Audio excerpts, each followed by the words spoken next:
next thing that we look at, right? Rhythmic behavior reduces cognitive load, right? So rhythm does two big things, and there's a lot of rhythm in ritual, right? There's a lot of repetition in ritual. This is intentional to amplify intention. No, nonetheless. So it does two big things. It synchronizes neural firing. Your brain loves patterns. So when you use drumming, chanting, or repetitive movement, neurons begin firing in predictable waves. Less randomness, more coherence. Okay, so that's the first thing that happens. The next thing that happens is it reduces active decision making, right?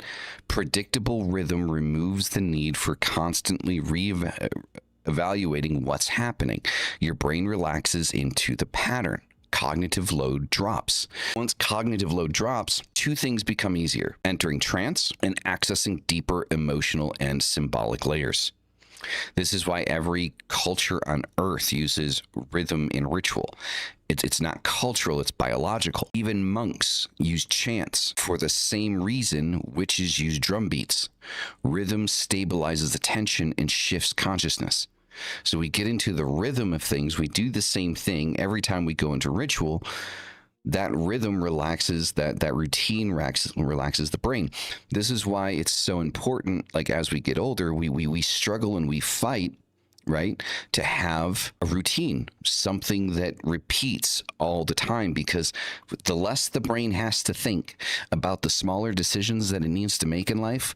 Like this is why, like I think such rich people, like major company owners, end up wearing the same shit every fucking day, or some simple version of it, that they're not concerned about how they're dressing every day, because it's a decision that they no longer want to have to make. So when you wear the same thing, you just put your clothes on and then you go back into, signal instead of noise, right? And it's also a good way of looking at it, is that everything we do in our lives can be broken up into two categories. It's either signal or noise. You can't get rid of them. Our lives are comprised of signal and noise. But the important aspect is, what do we define as signal and what do we define as noise? For each of us, that's different. For some of us, family shit is noise, work shit is signal.